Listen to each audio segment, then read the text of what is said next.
ahora ya nosotros empezamos a hacer las preguntas. Vai, Vai tu. tu. Está mais... Não, começa aí. Yo soy la René, directora de la película Chuva Cantoriana al Día dos Mortos, y vamos a hablar de la película. Eu sou o João, sou o diretor também de la película. Estamos acá en la ¿cómo es que se dice margen? Margen Sur. En la margen sur de Lisboa, para hablar sobre el estreno de la película en la Argentina.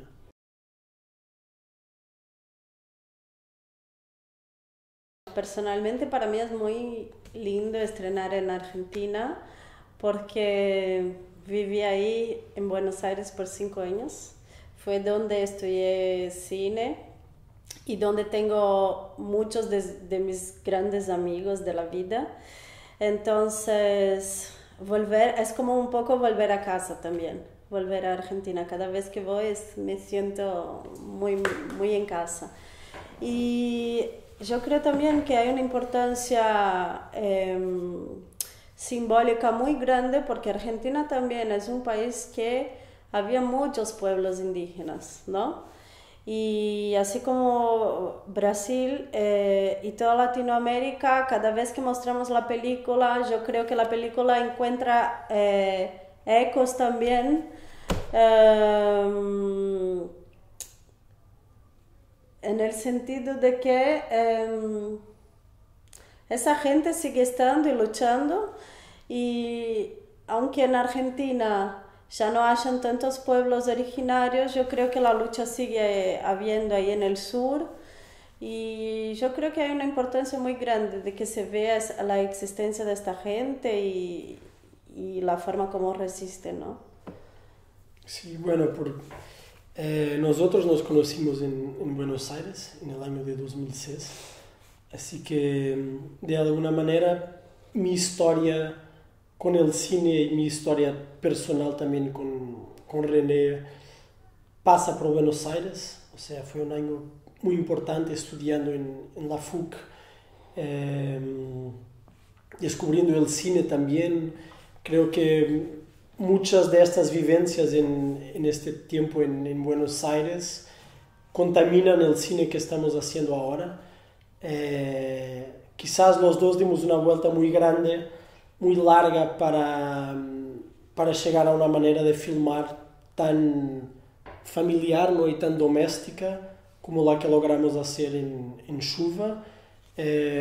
Los dos tratamos o sea, los dos recurrimos las rutas más tradicionales del cine también antes de buscar otras maneras de filmar. O sea, yo hice mi primer largo y mis cortos con una estructura más convencional, pero cuando filmábamos siempre nos acordábamos de cómo hacíamos cortos en la FUC con los amigos, como salíamos con un sándwich y una lente de cine en la mochila para filmar, con esta libertad de filmar por placer, por un sentido comunitario, por una intimidad de amigos que buscaban encuentros con el mundo y con la gente a través del cine.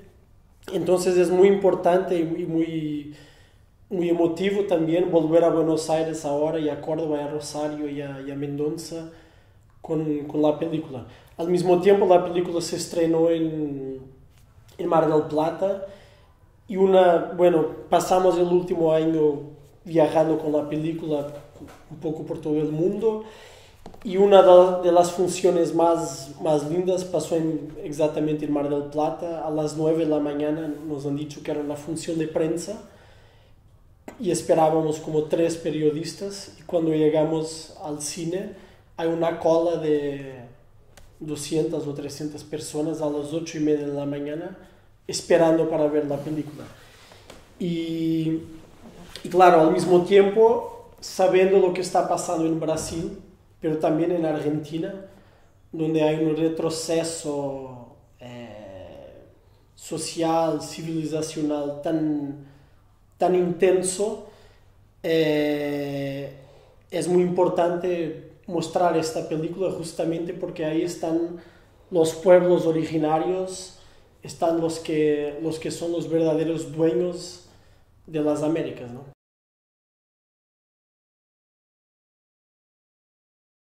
Una cosa que nunca imaginamos es que la película se iba a estrenar en Brasil en un contexto tan bizarro, para decir así lo mínimo, de una ofensiva tan violenta contra los pueblos indígenas, ¿no? Yo creo que es muy difícil, aunque la película no sea propiamente una película militante o que cargue así, que tenga una carga como muy militante mismo, ¿no? O activista, o que empuña una bandera. Yo creo que es imposible hoy hablar de la película y no hablar de lo que está pasando en Brasil, ¿no? En ese sentido, yo creo que la película vino también a dar cara, a dar una fase a ese lado de la historia que queda muy bajo la alfombra, ¿no? No se habla de los pueblos indígenas, no se habla mucho de sus cuestiones y mucho menos de la violencia que vienen sufriendo históricamente desde siempre, pero desde que este hombre ganó las elecciones se tornó así como mucho más aparente, mucho más violento, y hoy toda la gente en esos rincones de Brasil que odian a los pueblos indígenas porque tienen tierras, ¿no? Y quieren sus tierras a todo costo. Esta gente se ve en el derecho ahora con este discurso de este gobierno de empuñar un arma, de amenazar y de incluso matar, ¿no? Lideranzas indígenas vienen siendo asesinadas, no sé, todas las semanas en Brasil hoy. Y ahora sí, circular con la película también nos da la excusa de llevar a esa temática también a la gente, ¿no? Y eso para mí es muy duro, muy triste, pero también es muy maravilloso que la película esté circulando tanto porque también podemos hablar de esas cuestiones.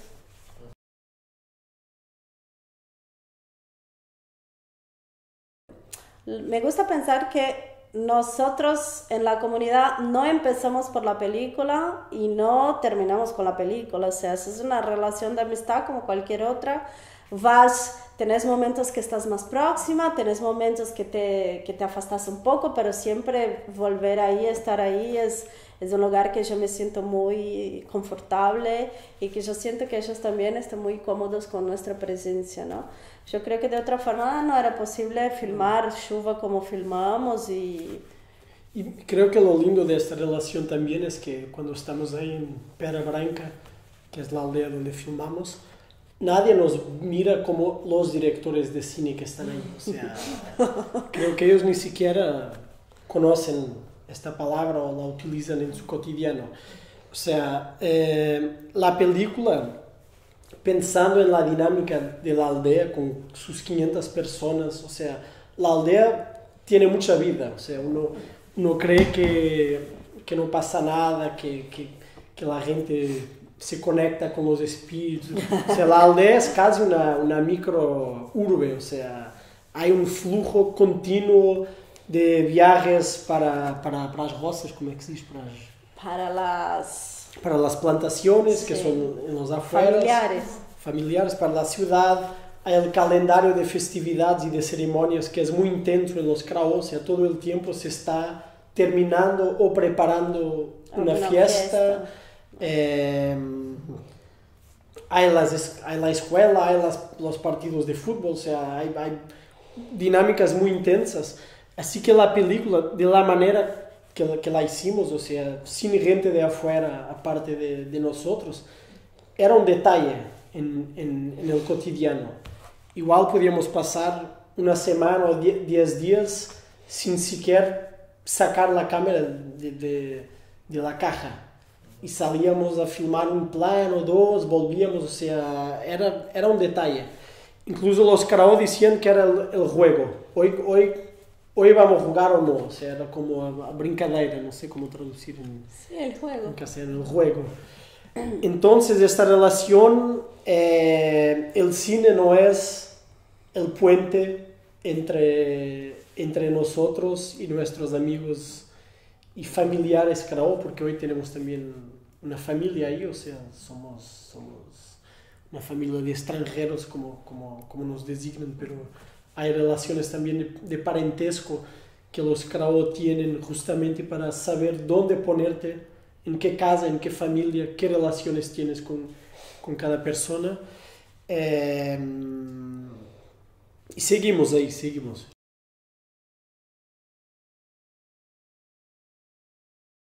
Yo creo que cuando estamos ahí, tratamos de estar realmente ahí, ¿no? Y vivir ahí y compartir con ellos y también contribuir.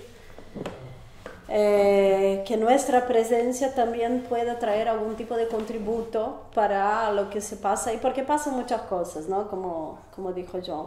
Pero es cierto que lo que tenemos afuera es muy violento. Y cuando uno sale, en el mismo instante ya todo te da vuelta de nuevo y estás de vuelta con el teléfono y mirando y recibiendo mensajitos y pagando cuentas. Y pagando cuentas y todo esto.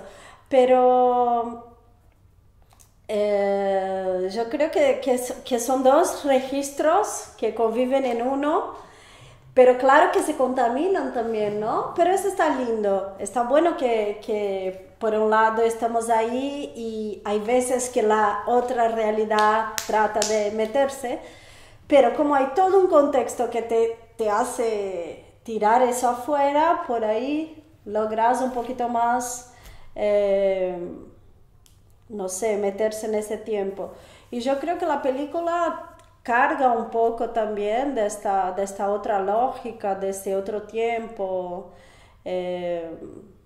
no sé, ¿qué pensás? Sí, pero también esta negociación poética, discursiva de que hablábamos, tiene un poco que ver con esto, porque es cierto que nuestra tradición positivista occidental nos impone una conciencia muy lógica y muy encadenada del tiempo, ¿no? un tiempo que va directo del nacimiento a la muerte y uno cuenta los minutos todo el tiempo. Los Krao, por ejemplo, no saben su edad. Hoy saben porque saben su edad muy bien, pero no la cuentan en años como nosotros. O sea, ahora saben la edad porque son obligados a tener documentos del Estado brasileño. Pero, por ejemplo, la manera de contar una historia o de contar un hecho cotidiano sencillo es muy distinto para ellos, y nuestra ansiedad de querer entender detalles.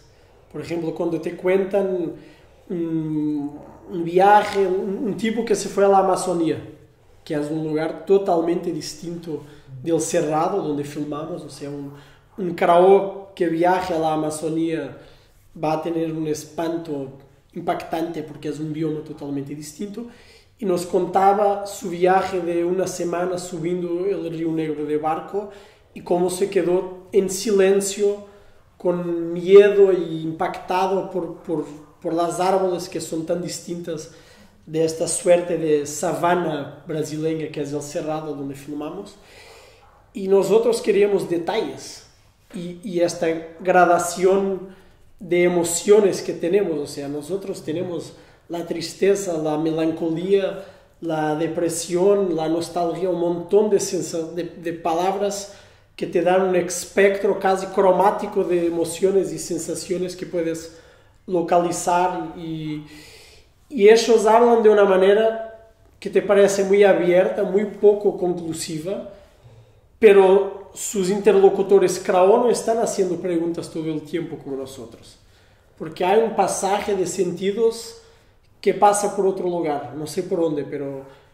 Y eso tiene que ver con el tiempo circular también.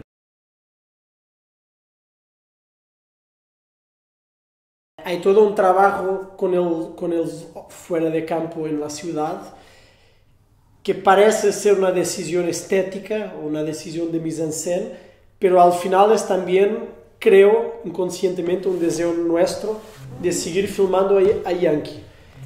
Entonces, es decir, que casi todo el tiempo lo que vimos en la ciudad son voces, son sonidos, son autos que pasan.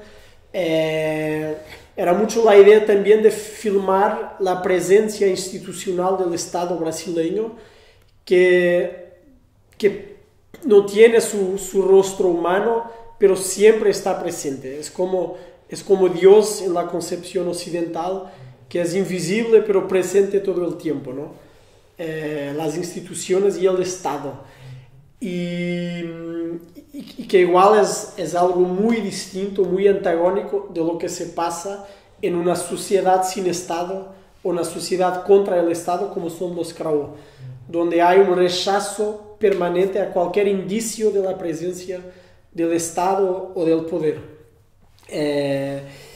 Y entonces eso nos obligó un poco a algunas microalianzas con gente de la ciudad que son amigos. Por ejemplo, la enfermera que recibe Yankee es una mujer muy, muy querida, muy amiga, que es hija de una raizeira, no sé cómo se dice raizeira. Raicera. Sí, una curandera. Que es una mujer de ahí, de la ciudad, pero que tiene una relación muy linda con los Krao, cambian semillas y plantas y se entienden en un lugar muy, muy bonito en la espiritualidad. Ella es una mujer que se considera católica, pero tiene una relación con el catolicismo muy, muy individual y muy independiente de la iglesia y todo. Y la mujer que filmamos es su hija, que hoy es profesora en una escuela indígena, pero trabajó también en un hospital. Identifica este código de enfrentar a los indígenas cuando llegan en la ciudad. Incluso cuando filmábamos, ella siempre terminaba explicándole a Yankee que solamente está actuando, pero que ella no es así. O sea, hay un pacto ahí de introducir la ficción, de trabajar la ficción, pero al final ella explicando, para mí esto es mi ficción, pero yo sé que en realidad es así que pasa. Y para Yankee también fue difícil filmar en la ciudad. O sea, esto de que él no quiere estar en la ciudad viviendo el proceso de huirse de la aldea como está en la película, tiene un paralelo con el proceso de hacer la secuencia en la ciudad, porque él todo el tiempo nos decía, bueno, terminemos porque quiero volver a la aldea. Esto de estar filmando en la ciudad no me encanta. O sea, entiendo que tenemos que tenerlo en la película, pero prefiero estar filmando en la aldea.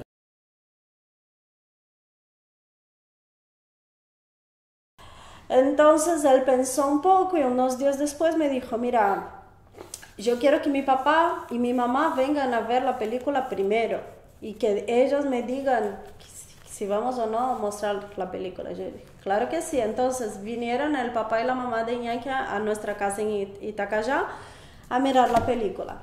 Y fue una experiencia muy linda, pero el papá se emocionó mucho. El papá de Iñaki está vivo, no murió.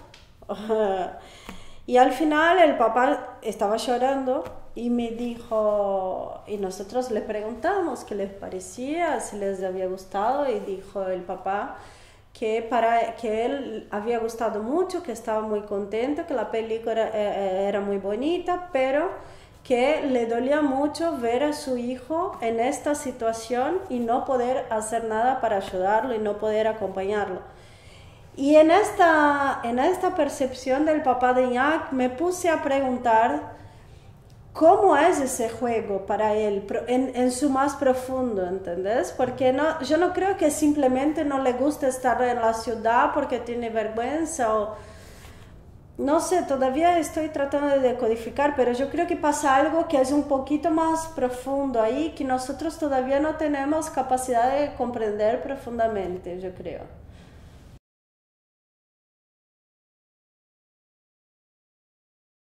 Después de repetir tomas y de filmar 2, 3, 4 meses, hay una rutina muy ritualística en la manera de hacer una película como esta. Hay, digamos, pasos que más o menos se siguen de la misma manera, de caminar en el mato, abrir el trípode, esperar por la luz, trabajar un poco con las palabras, escuchar la propuesta de Yankee, tentar filmar, quizás no lograr y volver el otro día. Y creo que ellos empezaron a mirar el juego del cine como un ritual, o sea, un ritual blanco traído por nosotros, pero un ritual, porque lo hacemos en serio, igual, aunque lo hacemos con placer y hay un aspecto lúdico en el proceso de hacer la película con ellos, pero lo hacemos en serio, queremos hacer una buena película al final, que sea útil, que sea importante, ¿no? Y creo que una manera para ellos de colocar el acto del cine en algún lugar conceptual o filosófico, creo que es de equilibrarlo con el ritual, pero quizás esto es pura especulación, porque tampoco es un trabajo para ellos. Ellos no ven el cine como un trabajo, porque no tiene una utilidad directa como construir una casa o plantar una mandioca. Y el ritual tampoco en la aldea. El ritual no tiene una consecuencia directa, pero al final, si uno piensa sobre los rituales, son absolutamente fundamentales para mantener el sistema sociopolítico dinámico y vivo.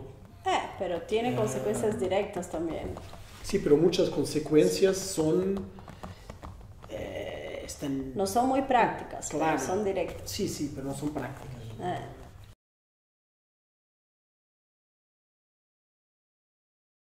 Creo que en nuestros deseos y en nuestras concepciones, digamos, hay que desprofesionalizar el cine para hacerlo de una manera, en primer lugar, con placer, con un sentimiento de descubierta constante y de espanto también, y hacerlo de una forma íntima, familiar o comunitaria, y sin alienación, digamos, porque muchas películas hechas de la manera tradicional, hay 30 personas ahí, pero mucha gente está ahí porque tiene que pagar sus cuentas, y esto está bien también porque es el sistema donde vivimos, pero para nosotros es muy importante estar filmando y que toda la gente, que sean 3 o 4 o 8 personas, pero entienden su contributo para esta película. Y esto transforma los procesos en cosas muy más comunitarias, ¿no? Esto se ve también en la película, en el final, creo. O sea, no hay una distancia corporativista entre nosotros y los 4 o 5 amigos que están haciendo la película también. También un hecho de no separar la vida y el cine.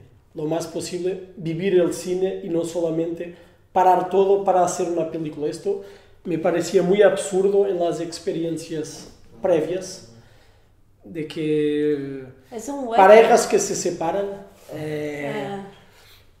el director de fotos sufriendo porque está lejos de sus niños y uno filmando niños, o sea, filmando una película ahora en una aldea indígena, donde hay un sistema político muy sofisticado, muy desarrollado, donde no existe trabajo alienado, todo el trabajo tiene un propósito real, se construye una casa para habitar la casa, no para especular la casa, no para transformarla en un bien económico. Se produce comida para comerla, para las fiestas, ¿no? Se mata un animal para comerlo también, ¿no? Y entonces nos parece que traer este sistema fallido, que ya está probado en 300 años de industrialización, que no funciona para 1% de la gente, imponerlo en un lugar que ya tiene un sistema casi perfecto funcionando, nos pareció un absurdo. Pero igual, claro, esto nos obliga a una lucha interior, creo, constante y una atención constante, digamos, a nuestros automatismos intelectuales, emocionales, que todo el tiempo te empujan para un camino que quizás no es lo que estamos buscando. Y claro, en un proceso con muchos equívocos, con muchos errores, ¿no? con muchas dudas de intentar buscar otras formas todo el tiempo. Para la próxima película estamos pensando en esto, inclusive en la estructura de producción, pero también la estructura fílmica, digamos, de la película, buscar otras bifurcaciones que se acercan un poco a la forma de contar historias de los Craó.